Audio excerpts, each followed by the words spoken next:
October 2015 साली एक नवीन संकल्पना घेऊन रेनबो डे केअर सेंटर सुरू झालं. घर आणि वृद्धाश्रम यातला सुवर्ण मध्य असं याला म्हणता येईल. असे ज्येष्ठ ज्यांना स्वतःहून बाहेर जाण्यास, बाहेरचे व्यवहार करण्यास अडचण येते, मदत लागते, तसेच घरी सहचरी किंवा सहचर यांचे निधन झाल्याने एकटे राहावे लागते, ज्यांना डिमेन्शिया सारख्या आजाराची सुरुवात आहे, ज्या मंडळींना काहीतरी शारीरिक आजार असल्यानं फार बाहेरचे कार्यक्रम करता येत नाहीत, अशी मंडळी या पाळणा घराची सेवा घेतात. 2 ऑक्टोबर 2025 ला रेनबो सेंटरला 10 वर्ष पूर्ण होत आहेत. उत्तम संकल्पना घेऊन राबवलेल्या या सेंटरनी आता बऱ्यापैकी आकार घेतलाय. इथे सुसूत्रपणे कार्यक्रम राबवले जातात. शाकाहारी, न्याहारी आणि जेवणाची उत्तम व्यवस्था इथे केली जाते. मेंदू कार्यरत राहण्यासाठी घेतलेल्या ऍक्टिव्हिटीज, वर्षातून 2 वेळा सहली, सर्व सणावारांचे औचित्य साधून घेतलेले उपक्रम आणि सर्व आजी आजोबांचे साजरे होणारे वाढदिवस ही या पाळणा घराची वैशिष्ट्ये आहेत.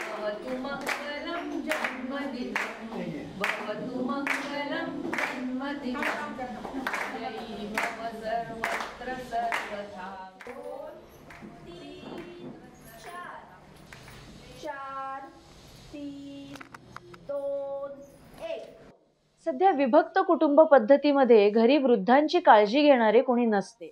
घरातील महिला नोकरी अथवा व्यवसायानिमित्त बाहेर असल्यानं या ज्येष्ठांनी घरात काय करावे हा प्रश्न उद्भवतो.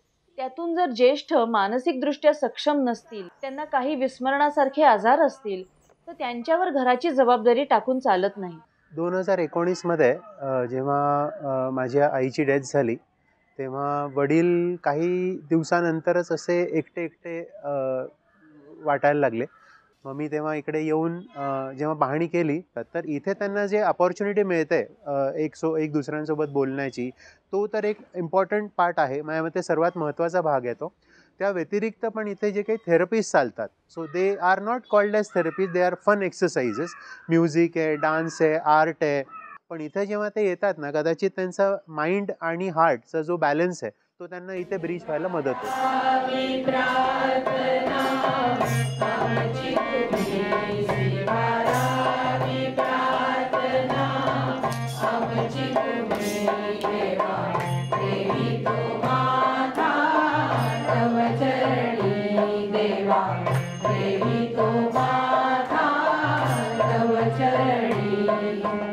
रेनबो डे केअर सेंटर चालू करताना मुख्य म्हणजे 2 उद्दिष्ट डोळ्यासमोर ठेवली होती.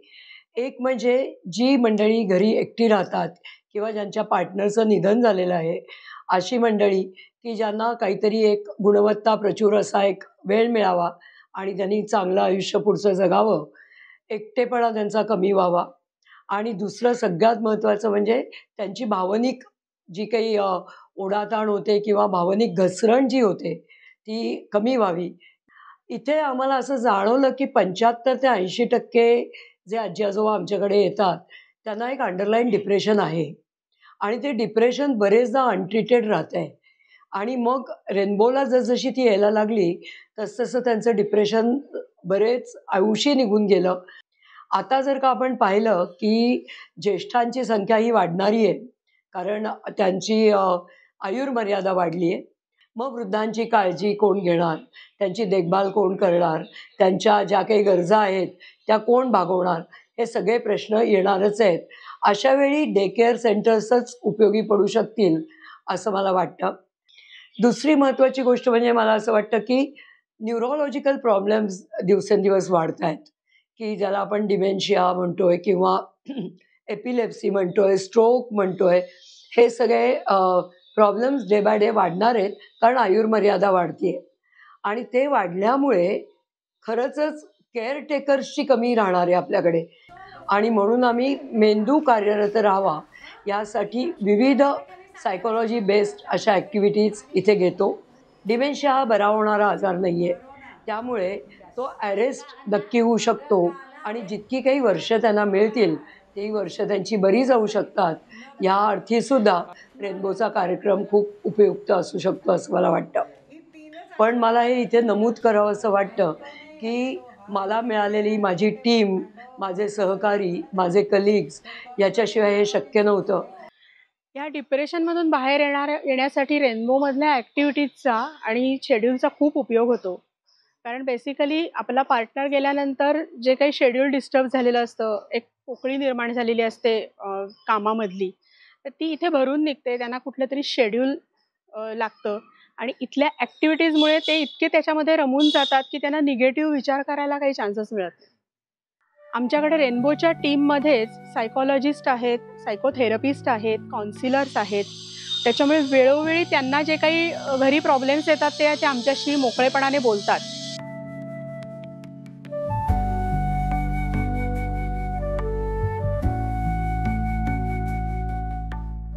माझी आई सुलभा शिंत्रे तिथे 2022पासून येते. माझे बाबा जेव्हा गेले त्याच्यानंतर तिला घरी कसं एकटं ठेवायचा हा प्रश्न होता आणि ती खूप खुश आहे. मग ती उलटं असतं, आता सुट्टी असली की तिला घरी राहायचं नसतं, तर तिला असतं की आय एम कम्फर्टेबल हिअर. आणि सगळे खूप प्रेमळ आहेत, कारण नाही तिच्यात तो कॉन्फिडन्स आला आहे की ती आता कधी कधी दिवसभर एकटी पण घरात राहू शकते. आई अत्यंत खुश आहे. ती पण साधारण 22 सालापासून इथे यायला लागली आहे. माझे वडील पण येत होते. आधी वडील यायला लागले, मग आई यायला लागली आणि मग दोघंही येत होते. पण वडील आता काही कारणाने नाही येऊ शकत, पण आई मात्र येते. तिला सुट्टी आली की जीवावर येतं घरी बसायचं. ती म्हणते मला आवडतच नाही सुट्टी. तिथे गायला मिळते, तिला गाणं अत्यंत आवडतं. त्यामुळे इथे गाण्याचा कार्यक्रम असतो. अगदी तबला पेटी घेऊन जे काही ते करतात त्याचा भरभरून आनंद घेता येतो आणि घरी येऊन त्याबद्दलच खूप बोलतात.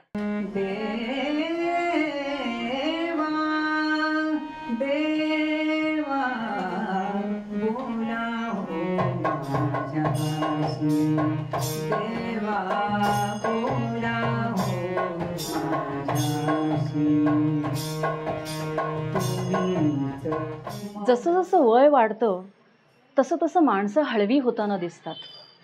जुन्या आठवणी, जवळच्या माणसाचं निधन, मुलगा मुलगी सून जावई यांच्याशी असलेली तुटक नाती, यामुळे ज्येष्ठांमध्ये भावनिक चढउतार खूप जाणवतात. आणि मला हा 20 वर्षापासून हा आमवाताचा त्रास आहे. तर त्याचं मी आयुर्वेदिक औषध सध्या घेत आहे. पण आता इथे आल्यापासून माझी औषधं कमी झाली आहेत. कारण मी इथे आल्यावर खूप आनंदी असते. मला इथे गाणी म्हणायला मिळतात, होडी सोडवायला मिळतात. हे सगळं मला खूप खूप आवडतं. उगाचच रडू यायचं, काही कारण नाही. किती सगळ्यांनी विचारलं काय झालं, पण काही भीती वाटायची, रडायला यायचं. आपण जायचं म्हणजे लोक काय म्हणतील की यांचं घरचं काही जमत नाही, सुनेशी पटत नाही म्हणजे. आणि मी पहिला दिवस इथं आले ना, तो माझ्या अगदी इतका डोक्यामध्ये बसला आहे ना, की इतके मी घाबरले होते. कारण खूप जण 15-20 जण होते आणि त्या दिवशी नेमका बुधवार होता. बुधवारी म्युझिक थेरपी असते. कधी गाणं म्हटलं नाही. म्हटलं आता गाणं म्हणायचं म्हटलं, पण म्हटलं तसं कसं तरी. आणि मग नंतर मग थोडं 2-4 दिवस झाल्यावर मला आवडायला लागल्यावर मग मी यायला लागले. आणि मग काय झालं, माझ्यात म्हणजे नंतर माझाच मला हे वाटायला लागले की अरे आपल्यात किती किती गुण आणि किती आहेत, आपल्याला हे माहीतही नाही आहे. उगाचच आपण घाबरतो. कारण काहीतरी मला उद्योग नव्हता, त्यामुळे मी फार कंटाळलो होतो. सगळं डोळ्याचा त्रास, याचा त्रास, त्यामुळे माझी प्रॅक्टिस मी लगेच बंद केली होती. सगळं टोटल बंद घरात 24 तास मध्ये फार कंटाळवाणं झालं होतं. नेमकं मला मिळालं, त्यामुळे मला हे फार सोयीचं झालं. आणि दुसरी गंमत अशी की मला त्याची गोडी पण लागली. म्हणजे जनरल आता गंमत सांगायची झाली तर मला आंघोळ उशिरा करायची सवय आहे. म्हणजे 11:30-12 असं म्हणजे माझी आंघोळीची वेळ. पण इथे यायला लागल्यापासून मी 7ला सगळं आवरून तयार असतो. आणि इथे कुठलीही कॉम्पिटिशन नाही, काही नाही. समजा एखादी गोष्ट सांगितली पण आपल्याला नाही जमली तर कोणी त्याला हसणार नाही, काही नाही. आणि दुसरं मला इथे एक जाणवलं, म्हणजे सगळं वेळेनुसार व्यवस्थित ॲडजस्ट केलेलं असतं, त्यानुसार सगळं चालतं. एकमेकाला सतत कोऑपरेशन असतं, एकमेकाची कामं एकमेक करतात. त्यामुळे इथे आल्यावर असं कधी परकेपणा वाटत नाही. एक प्रकारचं मोठं कुटुंबच आहे आमचं, आणि त्यामुळे मला इथे खूप बरं वाटतं. आणि मला जो काय त्रास होत होता तोही खूप कमी झाला.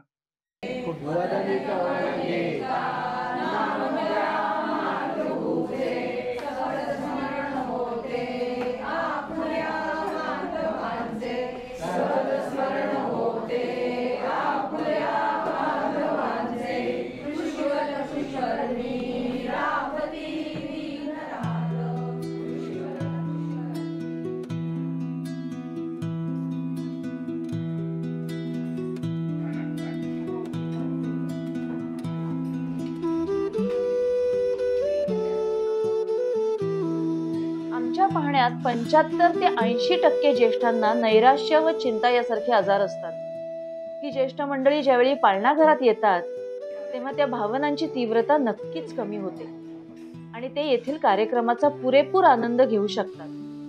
भावनिक दृष्ट्या ठीक होणे, उर्वरित आयुष्य गुणवत्तापूर्ण असणे आणि त्यांचा एकटेपणा दूर होऊन त्यांची बोलण्याची भूक भागणे हा या उपक्रमाचा दुय्यम उद्देश.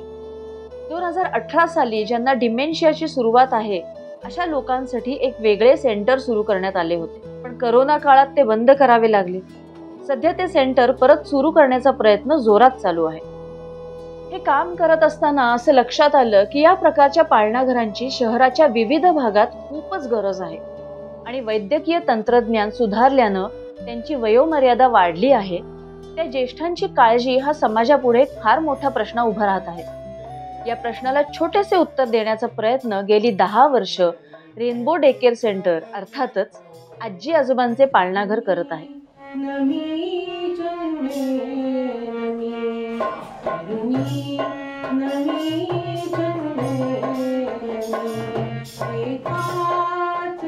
अनेक लोकांच्या शुभेच्छा, मदत करणारी मंडळी, देणगीदार, स्वयंसेवक, याशिवाय रेनबोमध्ये काम करणारे अनेक कर्मचारी, मानसोपचार तज्ज्ञ, सोशल वर्कर्स किंवा आमच्या आजी आजोबांना ने-आण करणारे इथले ड्रायव्हर्स, या सगळ्यांच्या सहकार्यामुळे रेनबोनी आज यशस्वीरित्या हा टप्पा पार केलाय.